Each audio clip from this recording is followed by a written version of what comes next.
और इस वक्त की बड़ी खबर हमें मिल रही है। यूपी में मदरसों के बाद अब प्रदेश में सरकार ने वक्फ की जमीनों का सर्वे कराने का आदेश जारी किया है।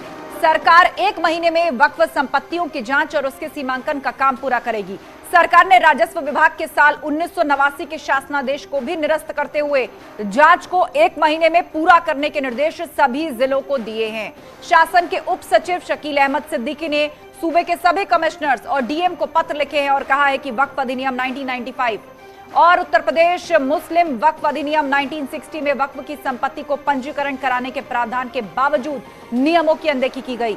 वक्फ संपत्तियों को सुव्यवस्थित ढंग से राजस्व अभिलेखों में दर्ज कराने के लिए 7 अप्रैल 1989 को शासनादेश भी जारी किया गया और कहा गया कि इसके तहत पाया गया है कि वक्फ की संपत्तियां अधिकतर बंजर, ऊसर और भीटा में दर्ज हैं, लेकिन मौके पर वक्फ है, इसीलिए इस भूमि को सही तरह से राजस्व अभिलेखों में दर्ज कराने और उनका सीमांकन कराने की जरूरत है। तो यूपी में अब वक्फ की संपत्तियों का भी ब्यौरा रखेगी सरकार। मोहम्मद शबाब हमारे साथ जुड़ गए हमारे सहयोगी फोन लाइन पर। मोहम्मद शबाब, वक्फ की संपत्तियों का सर्वे होगा, आखिर सरकार इसके पीछे क्या करना चाहती है? इसकी जरूरत आखिर क्यों पड़ी? सरकार की दलील क्या है? देखिए, ये केंद्र सरकार की एक बड़ी जो है वो कार्य करने की योजना है। इसको सेंट्रल वक्फ काउंसिल ने सभी राज्यों में शिया और सुन्नी जो दोनों ही वक्फ बोर्ड हैं उनको ये भेजा है और ये कहा है कि उत्तर प्रदेश या आपके राज्य में कितनी वक्फ बोर्ड की संपत्ति हैं, इस बात को बताइए।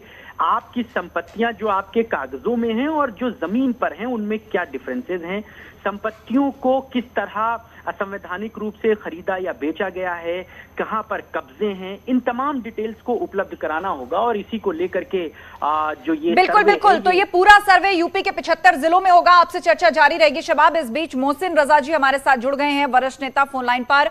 मोहसिन रजा जी, इस पर एक तरफ तो मदरसों में सर्वे चल रहा है, दूसरी तरफ अब वक्फ की प्रॉपर्टीज पर भी सर्वे होगा, तो इसके पीछे आखिर सरकार का क्या मकसद है? हमारा सीधा एक मंशा है, एक मकसद है कि कैसे कल्याण हो, कैसे इनको सुरक्षित किया जाए और जो अवैध कब्जे हो गई संपत्तियां हैं वो कहाँ हैं, उनको सर्वे के जरिए निकाला जाए। बहुत से लोगों ने अवैध कब्जे कर रखे हैं, बहुत से लोगों ने दूसरों की संपत्तियों को वक्फ में इंदराज करा रखा है, तो सर्वे से सारी पिक्चर साफ होगी। क्योंकि 1989 में सर्वे हुआ था, उसके बाद से कोई वक्फ का सर्वे नहीं हुआ था। तो ये तो एक प्रक्रिया है और अच्छी बात है। इसमें तो दबे कुचले मुस्लिम समाज के लोगों का कल्याण होगा इससे, और इसमें तो सबको आगे आना चाहिए और इससे जांच का हम तो स्वागत करेंगे हम आदरणीय योगी सरकार का कि कम से कम आज जो मांग हमेशा से पिछले 10-12 सालों से लगातार वक्फ की संपत्तियों को लेकर उठ रही थी, उस पर आज सरकार ने मोहर लगा दी कि हम इसका भी सर्वे कराएंगे। तो ये तो हमारे लिए, हमारे समाज के लिए, मुस्लिम समाज के लिए बहुत अच्छी खबर है कि इससे मिलने वाली संपत्तियां, उससे आने वाला धन, उसको डेवलप करके उसको उससे आच्छादित किया जाएगा, वेलफेयर किया जाएगा दबे कुचले मुसलमानों का। लेकिन मोहसिन जी, ये भी कहा जा रहा है कि प्राइवेट मदरसों में सर्वे का जो विरोध कुछ लोग कर रहे हैं वो ये कहकर कर रहे हैं कि सरकार का कोई हक नहीं बनता, ये वक्फ की प्रॉपर्टी है। तो ऐसे में क्या सरकार वक्फ की संपत्तियों का सर्वे पूरे उत्तर प्रदेश में करा के, ये कहीं ना कहीं मदरसों के सर्वे से भी इसको जोड़कर देखा जा रहा है?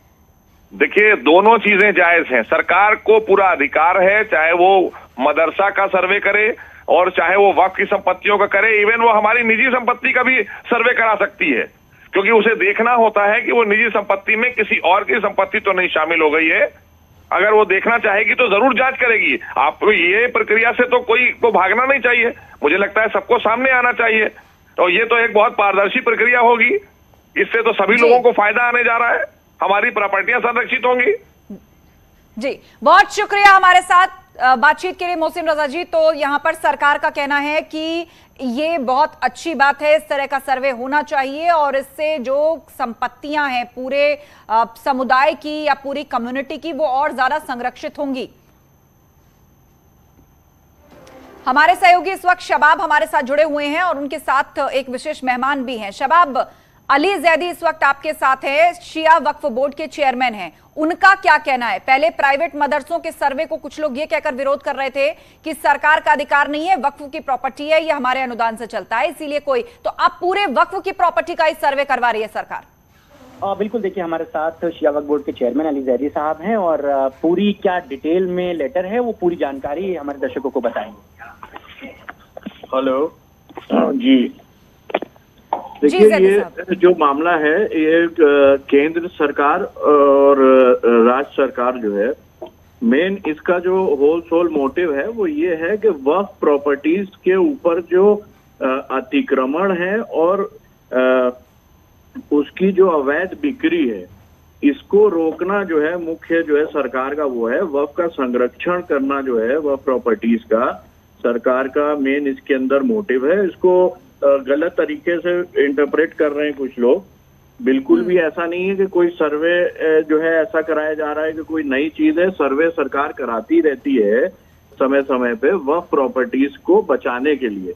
और ये जो आदेश है ये राजस्व अभिलेखों को दुरुस्त करने का आदेश है, उनको सही करने का आदेश है कि जिसमें जो लैंड ग्रैबर्स हैं, जो भ्रष्ट मुतवल्ली केयरटेकर्स हैं, और यहाँ तक के है इसमें कि जो रेवेन्यू के भी अधिकारी कभी कभी मिलके जो है ऐसे कृत करते हैं, काम करते हैं कि जिससे जो है रिकॉर्ड्स में हेरा फेरी करके वक्फ संपत्ति को एज अ जनरल संपत्ति दिखा के बिक्री करा देते हैं। क्योंकि वक्फ संपत्ति बेची नहीं जा सकती, ये धार्मिक क्रियाकलापों के लिए दान की हुई संपत्तियां हैं। ये ना बोर्ड की प्रॉपर्टी है, वक्फ बोर्ड के पास भी। बिल्कुल ज़ियादी साहब, और आपके मुताबिक अब इसका पूरा लेखा जोखा जो राज्य और केंद्र सरकार रखेगी, उसके पीछे केवल मंशा यही है कि भविष्य में अतिक्रमण और जो दबे कुचले लोगों की आवाज है, उनकी प्रॉपर्टी पर कब्जा किया गया है वो, और साथ ही ये संरक्षित भी होंगी। बहुत शुक्रिया हमसे बातचीत के लिए।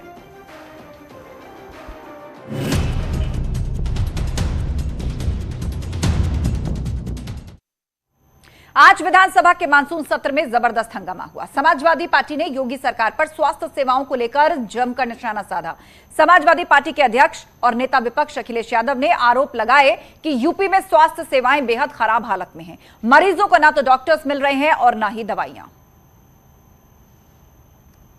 तो अखिलेश का वार और योगी का पलटवार आज विधानसभा में यह तस्वीर बनकर उभरी, और यूपी में स्वास्थ्य सेवाओं को लेकर दोनों ही तरफ से तीखी नोकझोंक देखने को मिली।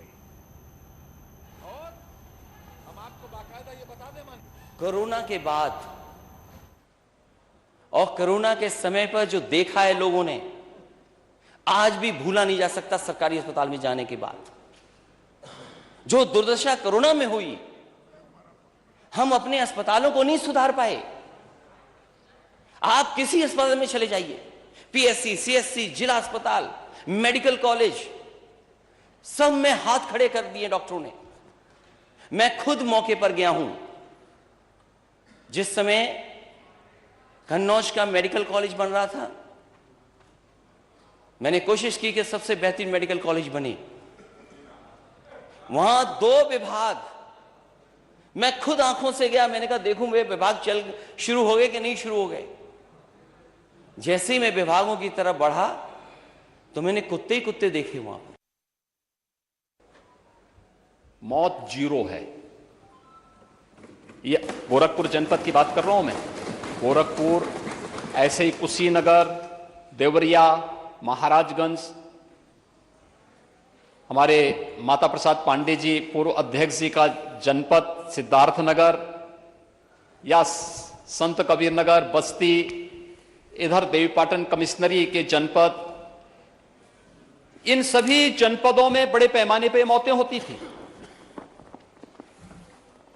लेकिन समाजवादी पार्टी सरकार एक भी बार अपनी संवेदना व्यक्त करने के लिए उन क्षेत्रों में उन मरीजों को मिलने तक कोई नहीं गया, क्योंकि फुर्सत ही नहीं थी।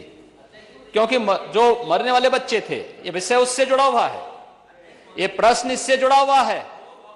मरे उन बच्चों का अगर किसी ने मदद की थी तो समाजवादियों ने मदद की। ये प्रश्न इससे जुड़ा हुआ है। समाजवादी पार्टी की सरकार दुर्भाग्य से इस प्रदेश में 4 बार थी, और चारों बार कभी भी इंसेफ्लाइटिस से होने वाली हजारों मौतों पर कोई संवेदना समाजवादी पार्टी की सरकार जहां इलाज हो रहा है वो अस्पताल किसके बनाए हुए हैं।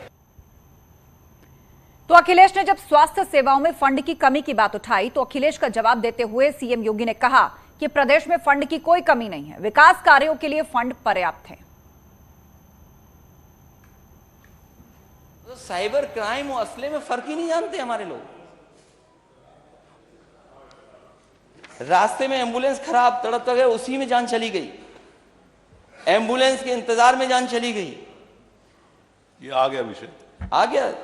अध्यक्ष महोदय, मैं चाहता हूं कि सरकार कम से कम इस विभाग को तो बेहतर करे, और जब मौका मिला है आपको, डबल इंजन की सरकार कहते हैं आप, दावा करते हैं कि बजट में कोई कमी नहीं है, आप बजट पर्याप्त दीजिए, आपके डॉक्टर, आपके लोग दूसरे प्राइवेट में नहीं भागेंगे। प्राइवेट में व्यवस्थाएं बेहतर हैं, उन्हें सुविधाएं अच्छी हैं, इसलिए जानबूझ करके सरकार सरकारी अस्पतालों को बर्बाद कर रही, जिससे कि अच्छे अच्छे डॉक्टर हमारे चले जाएं। जो सुविधा पीजीआई को मिलती थी वही सुविधाएं केजीएमयू को दी, वही लोहिया को दी। नेता सदन गोरखपुर में कब उन डॉक्टर और नर्सों सबको मिलेगी, या पूरे प्रदेश के डॉक्टरों को या उन मेडिकल कॉलेजों को वो सुविधा कब मिलेगी? आज बता। इसलिए अध्यक्ष महोदय और अध्यक्ष महोदय, मुझे उम्मीद है कि 108 व्यवस्था में सुधार लाएंगे। अगर बजट की कमी हो तो शर्मिंदा ना हो, नेता सदन के पास जाएं, कुछ समझाएं, मनाएं, शायद बजट। राज्य के अंदर इंफ्रास्ट्रक्चर के कार्य हों, बेहतरीन शिक्षा के केंद्र खोलने के कार्य हों, प्रदेश के अंदर स्वास्थ्य की बेहतरीन सुविधा को उपलब्ध करवाने की कार्रवाई हो, या फिर प्रदेश के हर गांव को बेहतरीन कनेक्टिविटी देने, इन सभी कार्यों के लिए धन की कोई कमी नहीं है। राज्य सरकार के पास संसाधन भी बड़े हैं, राजस्व में भी वृद्धि हुई है। कोरोना जैसी महामारी का सामना करते हुए भी राज्य सरकार ने पूरी मजबूती के साथ अपनी अर्थव्यवस्था को भी सुदृढ़ करने का प्रयास किया है। और यही नहीं, उसी अभियान के क्रम में हम लोग प्रधानमंत्री जी के विजन के अनुरूप देश की अर्थव्यवस्था को $5 ट्रिलियन की अर्थव्यवस्था बनाने के लिए उत्तर प्रदेश ने भी अपनी इकोनॉमी को $1 ट्रिलियन की इकोनॉमी को बदलने के लिए उस दिशा में अपने प्रयास को आगे बढ़ाए हैं। एक पूर्व मुख्यमंत्री को और नेता प्रतिपक्ष को तो कम से कम इस पर प्रसन्नता होनी चाहिए थी कि जो काम वे नहीं कर पाए हैं, आज भारतीय जनता पार्टी नेतृत्व की सरकार उस कार्य को कर रही है। तो इंसेफ्लाइटिस को लेकर अखिलेश के सवाल उठाने पर सीएम योगी ने दो टूक कहा कि इंसेफ्लाइटिस से मरने वालों में सबसे ज्यादा पिछड़े, दलित और अल्पसंख्यक थे, लेकिन विपक्ष ने उनका इलाज नहीं सोचा, सिर्फ वोट बैंक की राजनीति करते रहे। हम आपको बाकायदा ये बता दें मानवा, 5 साल आपने इंतजार कराया और इंतजार कराएंगे आप। जो इस प्रदेश के सबसे बड़े नेता, उनके नाम पर यूनिवर्सिटी बननी थी, प्रधानमंत्री जी ने लोक भवन के सामने उद्घाटन किया, शिलान्यास किया उसका, 5 साल समय निकाल दिया और नया सत्र शुरू हो गया, दोबारा मौका जनता ने दे दिया, अभी तक यूनिवर्सिटी नहीं बनी। और गोरखपुर में नेता सदन मेडिकल कॉलेज में 500 बेड का सुपर स्पेशलिटी बच्चों का अस्पताल समाजवादियों ने बनाया था कि नहीं बनाया था? 200 बेड का जैपनीज इंसेफ्लाइटिस के लिए बनाया था कि नहीं बनाया था? नेता सदन, आप जानते होंगे, आपके लोग एम्स रोक रहे थे, वो राजनीति आप जाने, लेकिन बताइए नेता सदन, एम्स के लिए जमीन समाजवादी सरकार में दी गई थी कि नहीं? कि इंसेफ्लाइटिस का वैक्सीन जापान में 1905 में बन गया था। भारत में इस वैक्सीन को आने में 100 वर्ष लगे। 2005 में यह वैक्सीन भारत में आया। क्या कर रहे थे हम आजादी के बाद? 1947 से 2005 तक क्या हो रहा था? इतने वर्षों तक आखिर हम क्यों, और इंसेफ्लाइटिस से मरने वाले ज्यादातर बच्चे कौन थे? अल्पसंख्यक और अनुसूचित जाति, अति पिछड़ी जाति से जुड़े हुए बच्चे थे। लेकिन वोट बैंक बनाने का प्रयास तो हुआ, लेकिन उन पीड़ितों के प्रति कभी संवेदना ईमानदारी से व्यक्त करने का प्रयास नहीं हुआ। वो कभी मुद्दा नहीं बन पाया। इंसेफ्लाइटिस के मुद्दे पर वैक्सीन को जापान से भारत आने में 100 साल लगे, लेकिन भारत के अंदर कोरोना जैसी महामारी आती है और मात्र 9 महीने के अंदर एक नहीं 2 स्वदेशी वैक्सीन प्रधानमंत्री मोदी जी देते हैं। इसके प्रति कृतज्ञता ज्ञापित करने की बजाय हम गफलत पैदा करें, लोगों को गुमराह करके उनके जीवन के साथ खिलवाड़ करें, ये स्वीकार्य नहीं होना चाहिए और किसी भी जिम्मेदार नेता को और जिम्मेदार राजनीतिक दल को इस प्रकार की हरकत नहीं करनी चाहिए। अखिलेश यादव ने कस्टोडियल डेथ और अस्पतालों की दुर्व्यवस्था का मुद्दा उठाया तो सीएम योगी आदित्यनाथ ने कहा कि नेता प्रतिपक्ष को प्रदेश को गुमराह नहीं करना चाहिए। सीएम योगी के बयान से असहमति जताते हुए नेता विपक्ष अखिलेश यादव ने सदन से वॉकआउट कर दिया। पिछले 5 साल के और अब जो सरकार शुरू हुई है, पूरी तरीके से स्वास्थ्य सेवाएं इस सरकार में ठप हैं। आए दिन आप देख सकते हो, और मुझे तो कभी कभी ये लगता है कि सरकार जानबूझ करके ये सरकारी अस्पतालों को बंद करना चाहती है, ये प्राइवेट हो जाएं, इलाज प्राइवेट हो, इस रास्ते को अपना रही है सरकार।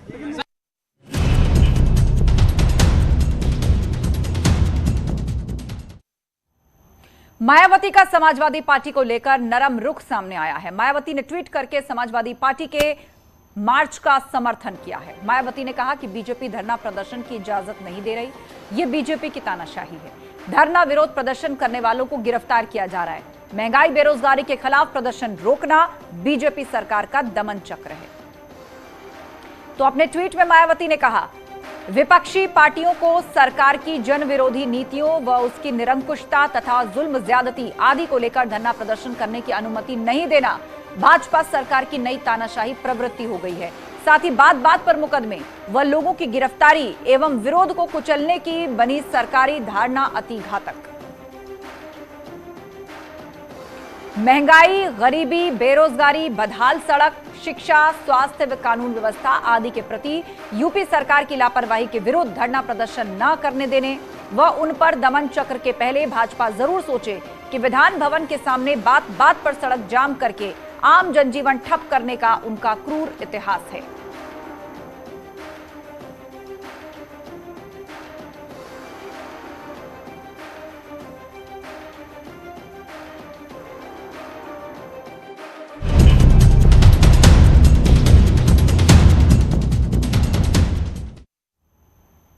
रामपुर के जौहर यूनिवर्सिटी से मदरसा आलिया की हजारों किताबें बरामद हुई हैं। दीवार तोड़कर किताबें बरामद की गई हैं। अब्दुल्ला आजम के करीबियों अनवर और सालिम की निशानदेही पर किताबें बरामद की गई हैं। यूनिवर्सिटी के अंदर लगी लिफ्ट की दीवार तोड़कर किताबें निकाली गई और कल इन्हीं की निशानदेही पर जौहर यूनिवर्सिटी कैंपस में मशीनें बरामद की गई थी। पकड़े जाने के डर से इन मशीनों को जमीन में गाड़ दिया गया था। सर ये बाहर गिर ना, चलो दिखाओ भाई,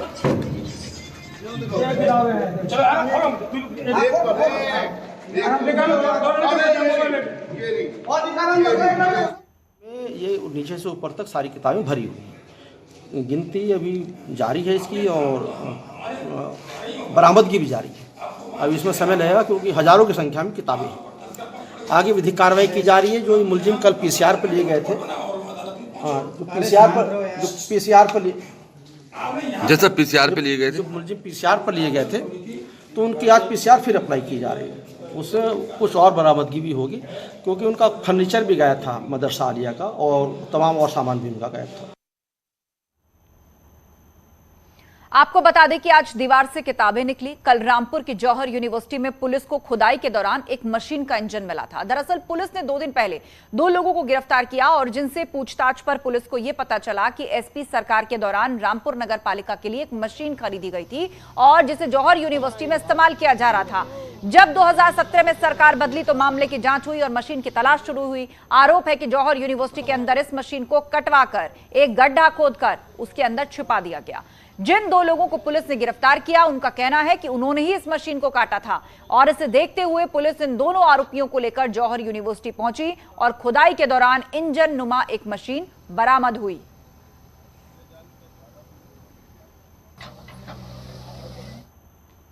तो खुदाई में मशीन निकलने पर यूपी सरकार के राज्य मंत्री रघुराज सिंह ने आजम खान पर बड़ा हमला बोला। रघुराज सिंह का कहना है कि आजम खान ने सपा सरकार के शासनकाल में हमारी संस्कृति को भी दफन करने का काम किया।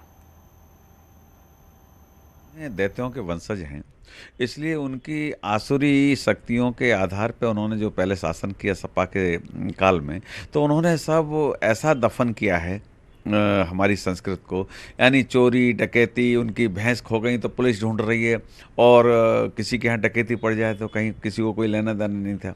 तो भैंस को भी खरीद के पुलिस दे रही है। ऐसी स्थिति उन लोगों की थी। सपा बसपा दोनों चोर के भाई मुसेरे, न मैं कहूँ तेरी न तू कहे मेरी, दोनों एक जैसे सेम टाइप के लोग हैं। तो खुदाई में मशीन निकलने पर अब राजनीति भी तेज हो गई है और मदरसा आलिया की हजारों किताबें बरामद हुई हैं और उनका कहना है कि हमारी संस्कृति को भी नुकसान पहुंचाने की कोशिश सपा सरकार में हुई है। लिफ्ट की दीवार तोड़कर ये किताबें निकाली गई हैं।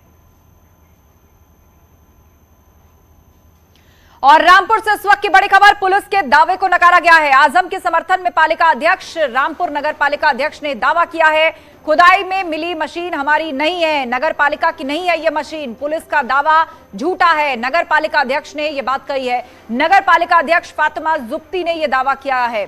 दरअसल पुलिस प्रशासन की ओर से कहा गया कि इसको नगर पालिका के लिए खरीदा गया और इस्तेमाल जौहर यूनिवर्सिटी में किया जा रहा था। सरकार बदलने पर काट के इसे जमीन में दबा दिया गया, अब इसे बरामद किया गया है। लेकिन अब ये बड़ी बात रामपुर नगर पालिका अध्यक्ष द्वारा कही गई है और कहा है कि खुदाई में जो मशीन मिली है वो हमारी नहीं है, मतलब नगर पालिका की नहीं है और पुलिस का दावा झूठा है। नगर पालिका अध्यक्ष फातिमा जबी ने यह दावा किया है। दरअसल पुलिस प्रशासन ने जौहर यूनिवर्सिटी के अंदर से गड्ढा खोदकर इस मशीन को बरामद किया था और आरोपियों की निशानदेही पर इसको बरामद किया गया था। और जो कहानी निकलकर सामने आई वो ये कि इसको नगर पालिका की मशीन इस्तेमाल करने के लिए खरीदा गया, लेकिन इसका इस्तेमाल जौहर यूनिवर्सिटी में हो रहा था। 2017 में सरकार बदली तो उसको कटवाकर यहीं दफना दिया गया और आरोपियों की निशानदेही पर खोद के इस इंजन नुमा मशीन को बाहर निकाला गया। लेकिन ठीक इसके उलट रामपुर नगर पालिका अध्यक्ष ने दावा किया है कि खुदाई में जो मशीन निकली है उसका नगर पालिका से कोई वास्ता नहीं है, ये नगर पालिका की मशीन नहीं है। देख रही हूँ एक प्रोपेगेंडा चल रहा है और आज सारे न्यूज़पेपर्स में भी था कि वो जो मशीन जौहर यूनिवर्सिटी में प्राप्त हुई है वो पालिका की है। कोई बाकर कोई दलाल है, उसने FIR कराई, जबकि उस गाड़ी से नगर पालिका का कोई ताल्लुक नहीं। वो गाड़ी पालिका की है ही नहीं। पालिका ने जो अब तक 5 खरीदी थी गाड़ियाँ, जिसमें हमारा पास जो जिस मत से खरीदी गई, जितनी गाड़ियाँ खरीदी गई। और रुकेंगे एक ब्रेक के लिए, खबरों का सिलसिला जारी है, आप बने रहिए हमारे साथ।